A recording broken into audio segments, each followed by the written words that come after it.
A paz do Senhor para todos. A nossa lição de hoje é a lição de número 9 do primeiro trimestre do ano de 2024, que tem por título O Batismo, a primeira ordenança da igreja. O texto áureo que se encontra em Mateus 28:19 nos diz: Portanto, ide, ensinai todas as nações, batizando-as em nome do Pai e do Filho e do Espírito Santo. A verdade prática: o batismo é uma ordenança de Jesus Cristo e por isso deve ser uma prática obedecida para a igreja. Obedecida pela igreja. A igreja precisa pregar, levar o evangelho de salvação a todas as nações, a todas as pessoas. Proclamar a salvação, falar que Jesus é o Salvador. Ensinar toda pessoa, ensinar toda nação. Pregar e ensinar que Jesus é o Salvador. Ensinar as Escrituras, estudar as Escrituras com as pessoas. Depois que as pessoas aceitam Jesus, se convertem, que desejam mudar de vida, seguir a Jesus Cristo, aí sim, a pessoa é batizada em águas, para se tornar membro do corpo de Cristo, para poder participar da Santa Ceia do Senhor.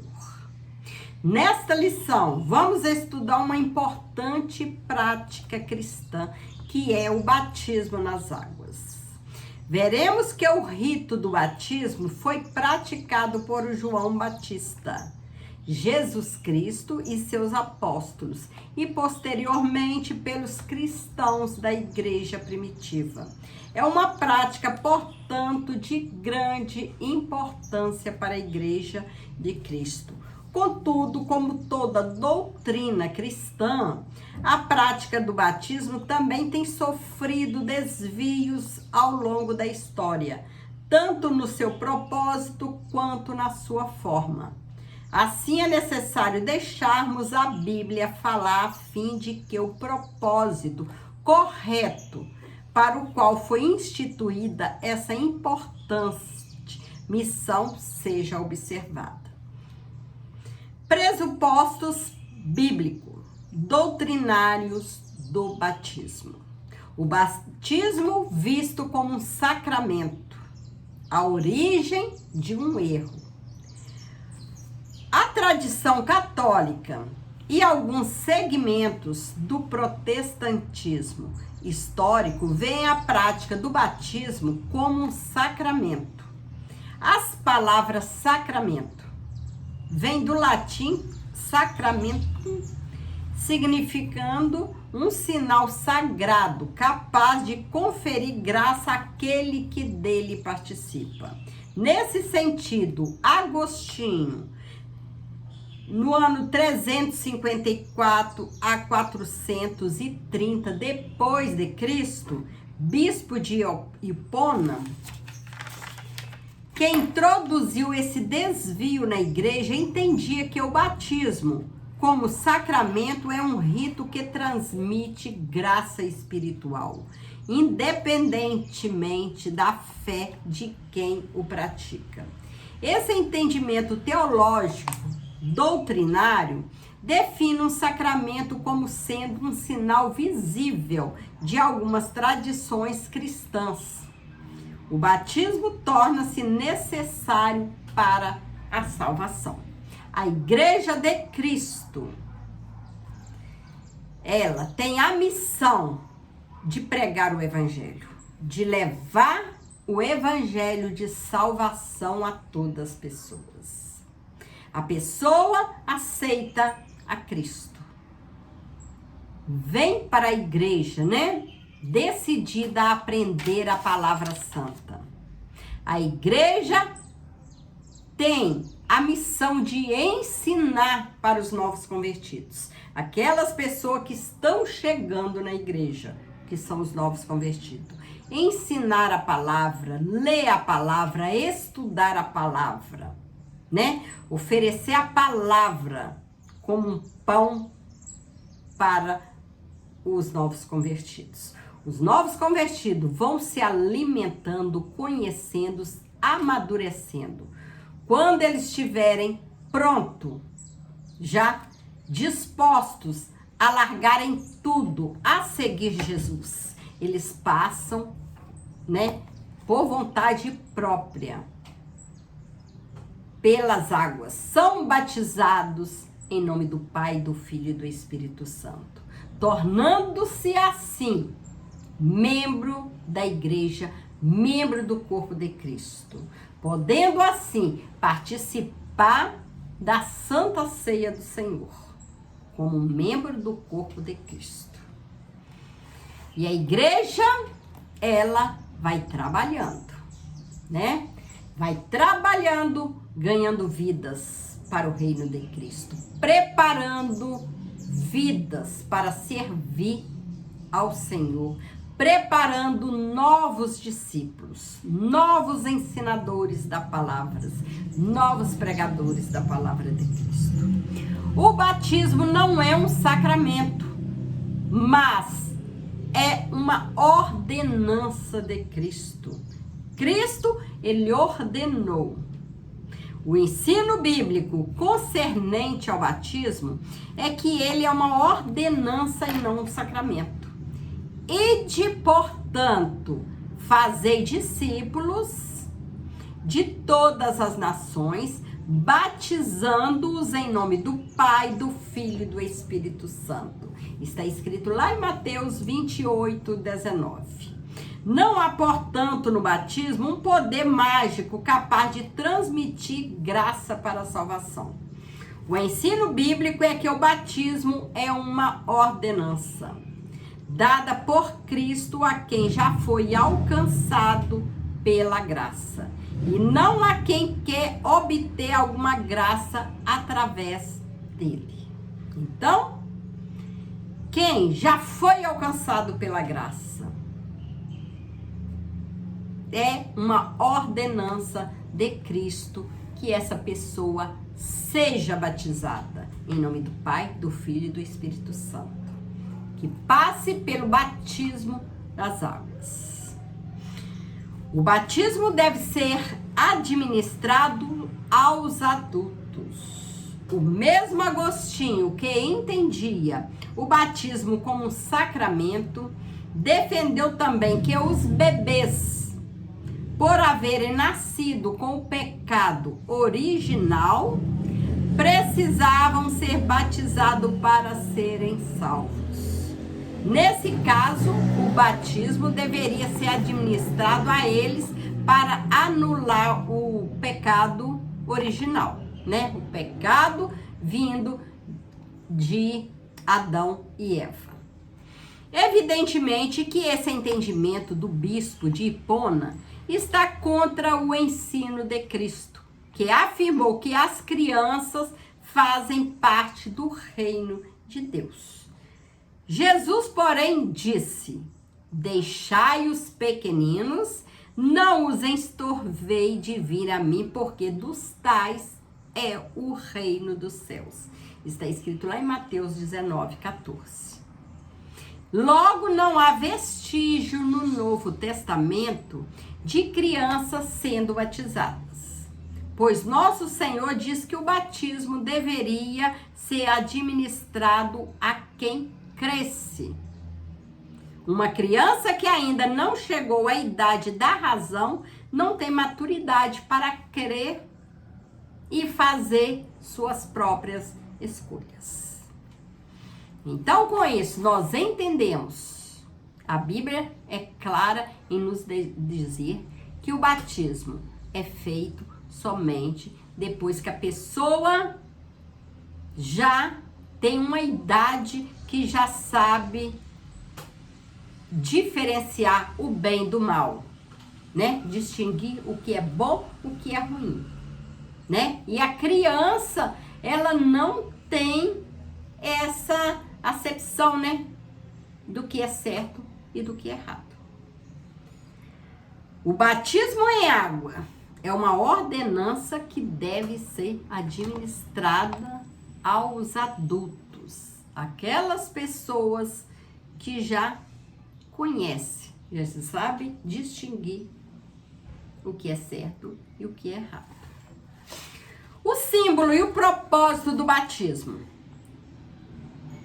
O batismo por imersão simboliza a união do crente com Cristo, por meio de sua morte, sepultamento e ressurreição. Essa verdade é afirmada pelo apóstolo Paulo aos cristãos que estavam em Roma. Romanos 6, versículo 3 ao 5. Dessa forma, o apóstolo mostra que o ato de emergir da água onde havia sido submerso, retrata com precisão a identificação do cristão com a ressurreição de Cristo. Essa mesma verdade é afirmada na carta aos Colossenses. Sepultados com ele no batismo, nele também ressuscitaste pela fé e poder de Deus, que o ressuscitou dos mortos. Colossenses 2:12. Isso simboliza que o cristão morreu para a velha vida e agora entrou na nova vida em Cristo. O batismo simboliza quando a pessoa vai ser batizada. Quando a pessoa entra na água, né? Aí é levada para debaixo da água. É uma forma que está sendo sepultado todos os pecados. Está sendo sepultada aquela velha vida, aquela vida antiga de pecados, de erro. E ao sair da água, nasce uma nova pessoa. Uma nova pessoa que agora vai servir a Cristo. Uma nova pessoa, uma nova vida em Cristo. Aquela velha vida cheia de pecado, de imundície, morreu, né? O batismo simboliza isso. Aquela velha vida morreu. E quando é tirado da água, é como se tivesse ressuscitado uma nova vida em Cristo. O propósito do batismo, testemunho público da fé cristã. No contexto da fé cristã, o batismo é uma pública profissão de fé. Isso significa que o crente, quando desce as águas batismais, está testemunhando de forma pública perante o mundo da sua nova vida em Cristo. Quem se candidata ao batismo deve estar convicto e consciente da fé que abraçou. Aqui não há território neutro. Enfim, o batismo é para os salvos e convertidos que estão dispostos a seguir Jesus. O batismo, ele é para todos aqueles que já são salvos, que já foram convertidos, que já estão conscientes, né? Que só Jesus leva para o céu. Aqueles que já estão confiantes na palavra, confiantes, né, na sua decisão, que a partir daquele dia quer uma vida reta, uma vida fiel a Cristo. A pessoa tem que estar convicta, né? E consciente do que está fazendo. Da fé que abraçou.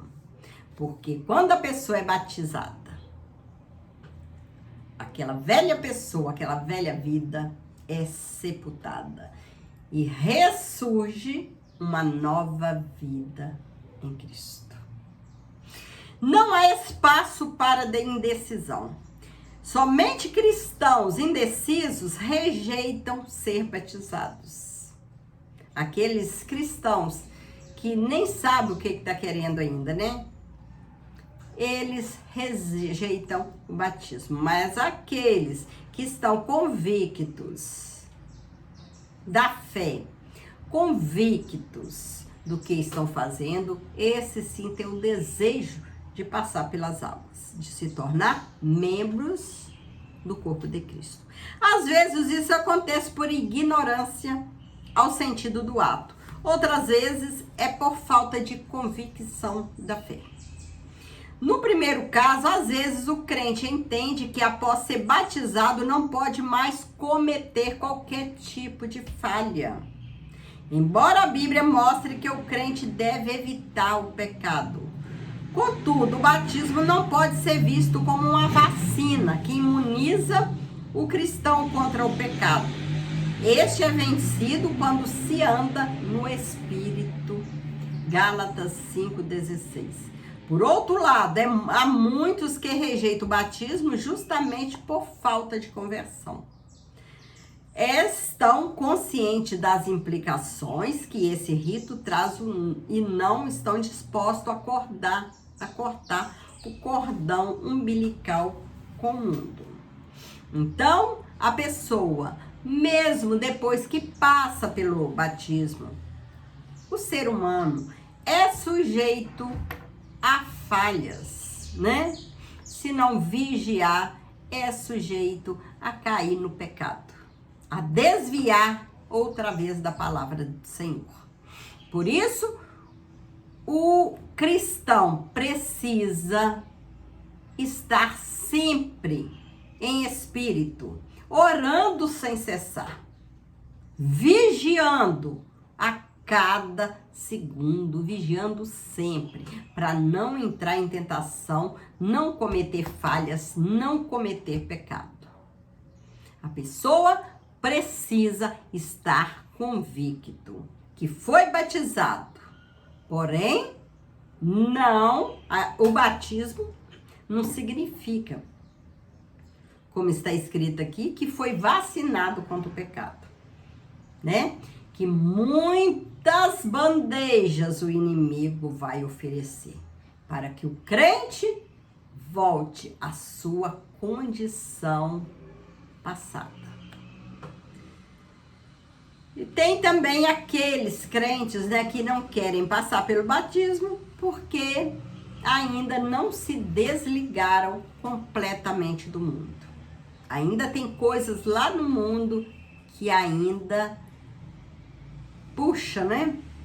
Que eles estão ligados com alguma coisa lá, né? Então, não estão completamente libertos. E quando se sentirem libertos, aí sim, vão querer ser batizados e participar da ceia do Senhor, ter comunhão. A fórmula e o método do batismo. Fórmula trinitária do batismo. Durante a grande comissão, Jesus orientou seus discípulos. Portanto, ide, fazei discípulos de todas as nações, batizando-os em nome do Pai e do Filho e do Espírito Santo. Mateus 28, 19. Essa é a fórmula trinitária do batismo cristão. Isso porque esse texto cita as três pessoas da Trindade, que são o Pai, o Filho e o Espírito Santo. Um só Deus, três pessoas distintas, com uma só essência. No rito do batismo, portanto, a orientação de Jesus precisa ser seguida pela invocação do nome do Pai, do Filho e do Espírito Santo. É uma ordenança de Deus que deve ser seguida pela igreja. Fórmula herética do batismo. Nem todos os grupos dentro da tradição cristã seguem a fórmula trinitariana. Há grupos que seguem um tipo de doutrina modalista. Um exemplo é o unicismo. Esse grupo batiza seus membros somente em nome de Jesus. O suporte bíblico dele é buscado em alguns textos do livro de Atos, onde supostamente se negaria a prática trinitariana. Atos 2:38, 19:5. Convém dizer que esses textos não negam a fórmula trinitária, nem tampouco negam a Trindade. Na verdade, o que é dito é que o batismo era feito na autoridade de Jesus, isto é, naquilo que ele fez, naquilo que ele ensinou. Imersão, o método bíblico do batismo. Convém dizer que não há vestígio da prática do batismo por aspersão no Novo Testamento. Esse tipo de batismo se caracteriza por aspersão de água sobre o candidato, né? Quando vai batizar, joga aquele pouquinho de água sobre a pessoa. Esse é o batismo por aspersão. Entretanto, o contexto do Novo Testamento mostra claramente que o batismo nos dias bíblicos era por imersão. A pessoa é deixada na água, posta dentro da água. A palavra grega batizo possui o sentido de mergulhar, né? A pessoa é mergulhada na água. Submerge, tanto na Bíblia como fora dela. Vários textos bíblicos mostram a prática bíblica do batismo por imersão. O povo saía para ser batizado por João no Rio Jordão, dentro do Rio Jordão. Marcos 1:5. Da mesma forma, quando foi batizado, Jesus saiu da água. Marcos 1:10. João batizava onde havia muita água. João 3, versículo 23. Então, o batismo, ele precisa ser por imersão. A pessoa, o candidato, precisa ser mergulhado na água, né? Quando mergulha, significa que aqui está a velha vida, né? Quando mergulha na água e surge outra vez, renasce, ressuscita uma nova vida em Cristo. É glorioso, é maravilhoso a palavra do Senhor. É glorioso estudarmos e compreendermos a palavra do Senhor, né? É por isso que existe a escola bíblica dominical, né? Existe os estudos bíblicos. É para que a gente aprenda mais e mais a palavra do Senhor. E existe também, né, o discipulado, né?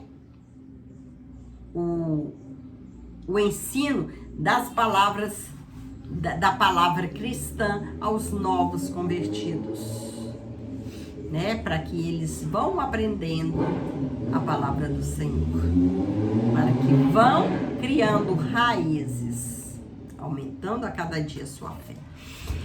E nós, mesmo que tenhamos, né, bastante tempo de crente, bastante tempos que nós nos convertemos ao Evangelho, é preciso que nós venhamos a estudar mais e mais. Que a palavra de Deus é como uma fonte inesgotável, que nunca se seca.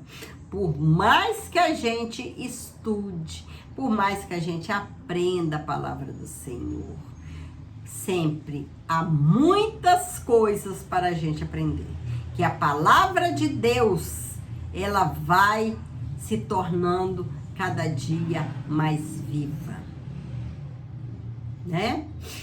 Então, precisamos nos alimentar diariamente da palavra do Senhor. Chegamos à conclusão da palavra. conclusão à lição de hoje. Procuramos abordar as questões mais relevantes concernentes ao batismo nas águas. Mostramos que, embora não tenha a atribuição da salvação a quem dele participa, o batismo é sim uma prática que deve ser levada a sério por todo crente que quer seguir as palavras de Jesus. Por meio do batismo, nos identificamos com Cristo Jesus e tornamos pública a nossa profissão de fé. Então, resumindo, o batismo, ele é uma ordenança de Deus, né? Que não podemos ver também o batismo como uma vacina que o cristão vai tomar e ficar imune das falhas e do pecado. Não, a pessoa precisa vigiar, precisa orar e se esforçar para não cair, para não cometer falhas, não cometer erros, né? E não quer dizer também que uma pessoa batizada, sim, já pode ser considerada uma pessoa salva. Não, a pessoa para ser salva, para ganhar o céu, precisa estar sempre vigilante, orando para não cair. Quantas pessoas, né, que foram membros, mesmo obreiros, que foram os membros do corpo de Cristo e se desviaram, né? Pelo simples fato que deixou de orar, deixou de congregar, de estudar a palavra do Senhor, deixou de vigiar, pois o inimigo está ao nosso derredor, rugindo como leão, querendo nos tragar. Mas o Senhor está conosco, os anjos do Senhor acampam ao nosso redor. Porém, é preciso que nós nos esforçamos muito, né? Orando sem cessar, vigiando, estudando a palavra, porque o inimigo não brinca. Ele quer destruir o homem, ele quer destruir a família. E que o Senhor possa continuar nos abençoando e nós continuarmos sempre nesse propósito, né? Que o nosso alvo é o céu. E vamos continuar firmes, fazendo a obra e vigiando e orando, até que o Senhor volte e busque a tua igreja. Fique com Jesus, que o Senhor te abençoe imensamente, você e sua família. Fique com Jesus. Amém.